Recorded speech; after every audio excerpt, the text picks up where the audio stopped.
heard that you guys had a guest last night's show. Nershi. Yes. Yes. Nut job Nershi. We also had our good friend Danny Sears playing trumpet and rock, well, flute. Okay. Yeah, Billy's fun, right? At least since I've been here in the last few years. Have you had him out with us before?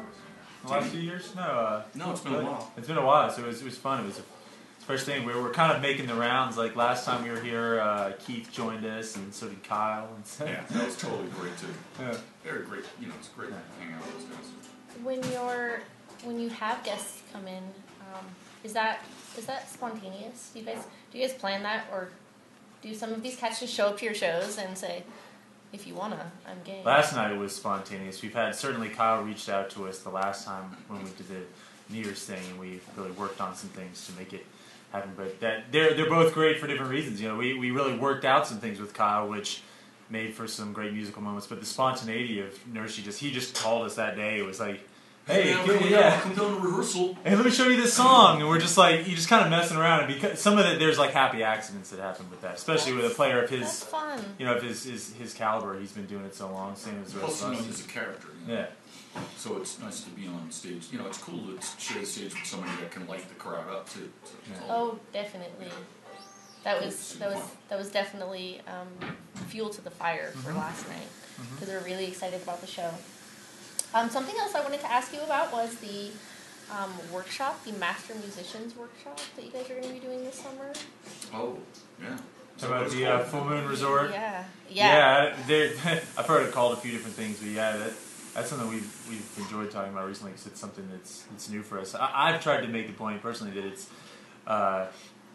it's more of just about getting to know the band and what makes it tick on an intimate level for the people that really want to know the inner workings. And certainly a part of that is going to be, you know, the mechanics of playing things like lessons. But we're going to try to develop the curriculum in a way that you can sit there with an instrument and be totally engaged, or you could sit there with a cup of coffee and just listen and also learn something good. Because if you really are into the band, it's Because you know, to be honest with you, the way I feel anyway, I'm in just as much a need as a master class as anyone else. Yeah. You know?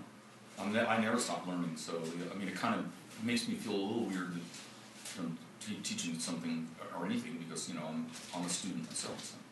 But I guess every teacher's a student. You know? Well, and that's the beautiful thing. We can develop some of the talks and things around that very premise itself. You know, that's supposed to be the idea, is that it's not just like, well, come here and learn music, because, you know, there's fans of our band that really enjoy what we do and want to learn more about it, but that aren't players. And if you're not a musician, that would be boring. Yeah. So we want to make it fun. So was that a brainchild of a slew of questions that were coming in from you guys? How did that come about? Well, this place does things like that. They kind of that's what they're all about, is having musicians and bands come in and do these little band camps and stuff. And so we were asked if we would want to write. Isn't that what they were asked if we wanted? And we said, hey, that sounds like a cool idea. Yeah. That is really neat. Other artists, you know, have been doing things like it before, but this company is, like you said, we kind of really started making it a thing every summer. And some of the other bands, and you know, I mean, if you look at some of them, I looked at the people that they've had in the past, and I was like, man, that would be so cool. Like they had Richard Thompson, like one of my favorite guitar players. I'd love to pick that guy's brain for a second. Todd Lundgren, who's notoriously kind of a whack job, but a brilliant record producer. Yeah. Would be like, can you imagine just sitting in a room with like 20, 30 people and get a chance to ask that guy questions about producing records? How cool is that? I'd like to dig into that more. I didn't know that it wasn't special for you guys. So that's interesting. I think that's really cool. Oh damn, cat's out of the bag. So I want to go into some fan questions, if you don't mind. Those are the best ones. Yeah, they really are. They're insightful.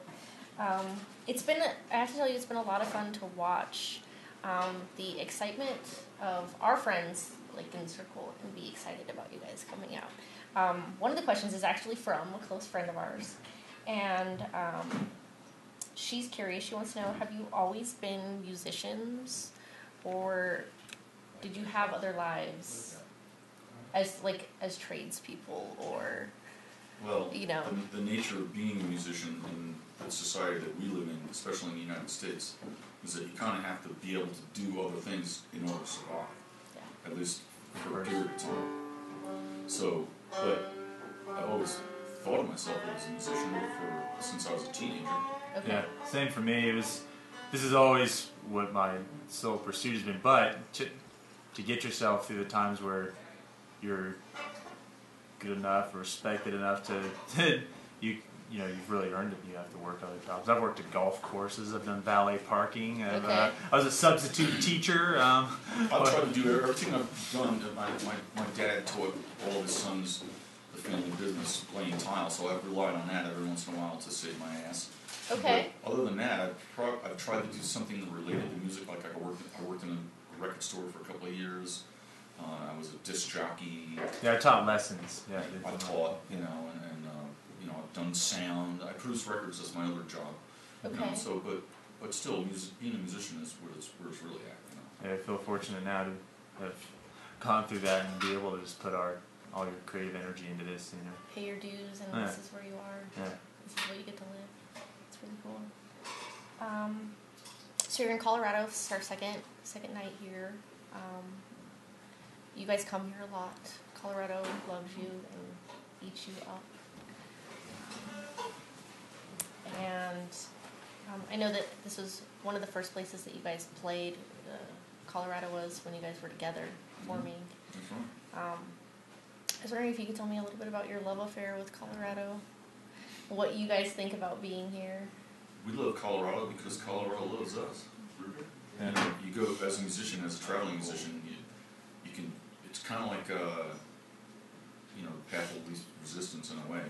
So it doesn't sound exactly right, but I mean, you go places. You tend to go to places that people like you. If you go to places you're not really going over, you kind of rethink going or figure out a better way to do it. Yeah. You go to a place people love you. You go there because people love you. So that brings me to another question. Ryan and I have been talking recently about night runs, looking at like some tour lists.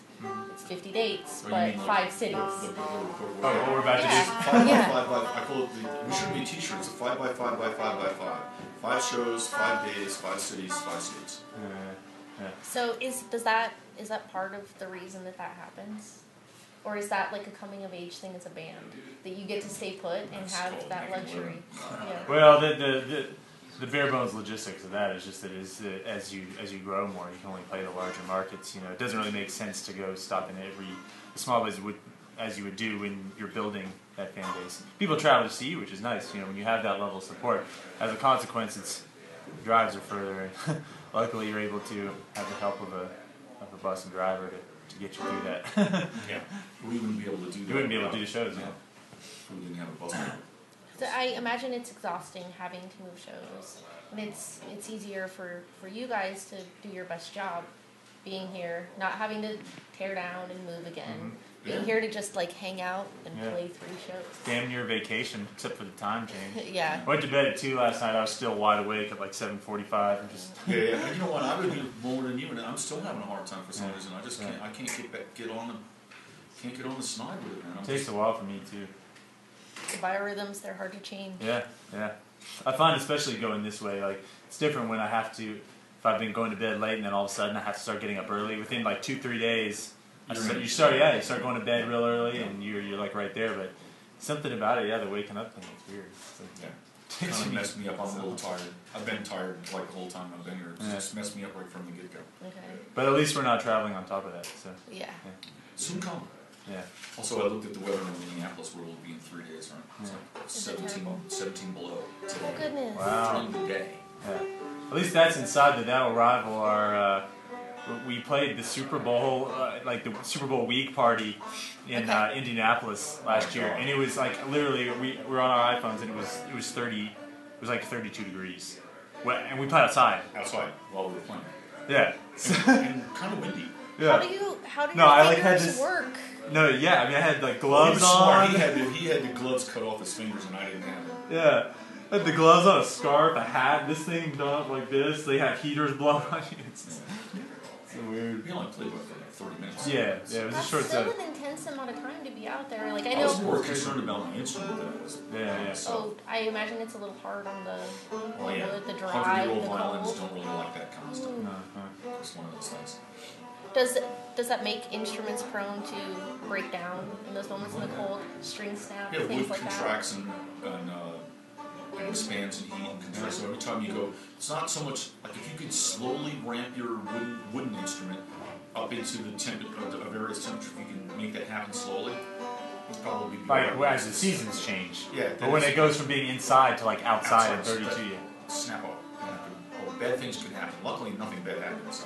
Yeah, like you go from in here where it's like you got all these bodies in here and it gets really humid actually. Definitely. And then if you're outside the next night, you just the instrument will dry out and then you have the seams and then as the wood contracts, they just pull apart. Yeah. Yeah, I've just recently done a lot of work on an instrument from for some reason the last time we were up, I think it started to happen when we went to Wyoming again. We did that outdoor thing up in the mountains. Yeah. And then it just, I got a little seam opened up. If you can fix them, those are not too bad. Yeah, they glue them actually with a certain kind of glue so it's actually fail-safe, so they will come up. Because if it doesn't and the wood contracts, then the wood will break. Yeah. And you're really... Right, to make it, it's the kind of glue that when it gets to a certain condition, it'll separate itself. Almost like a breakaway. Yeah, okay. And you just re-glue it, then you don't have to... Yeah. Then you don't have a broken piece of wood. That's ingenious. That's ingenious. Hundreds of years old, that technique. Yeah, it's called hide glue. It's called hide glue. Hide glue. Yeah. Okay. Andy, it's made from hides? Is that why they call it hide glue? Hooves. Hooves. Oh, made from hooves. Well, lots of glue is made from hooves. Like Elmer's glue is made from hooves. But that's really old. Dang, that whole... Poor horses. I was going to ask... Knox gelatin, you can use that to glue violins too. Really? It's really only one step away from being hide glue. That's crazy. It's just an animal fat product. Our old repairman we had in New Jersey, he would use Knox gelatin to glue stuff together. The tricks you learn, Yeah, science. Well, that's what he was. He was a scientist. He worked at Bell Labs, so he knew stuff like that. He was a complete egghead. He was a great... Good guy to have on your team. Oh, he was a great... he was the best violin fixer that I still haven't found anyone to replace him, really. Does a gentleman like that, is he also a musician?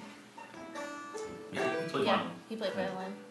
The best ones usually, like, they might start that way, but when you have lutherie is such an intense craft. Once you get a skill with it, that becomes your full-time job. Totally right. There's no part-time with that.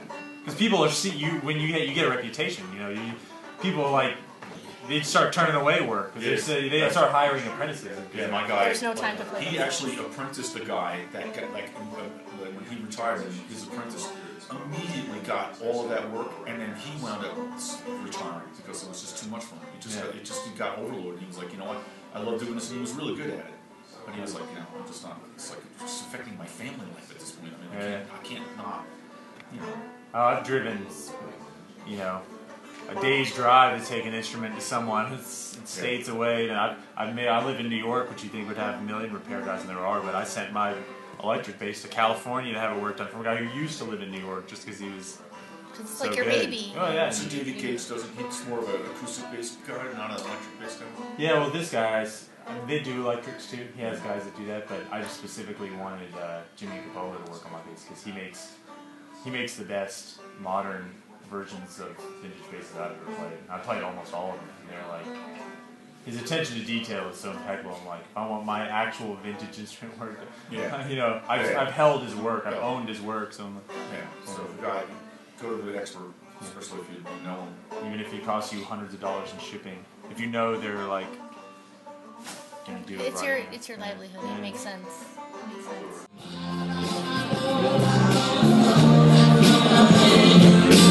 want girls,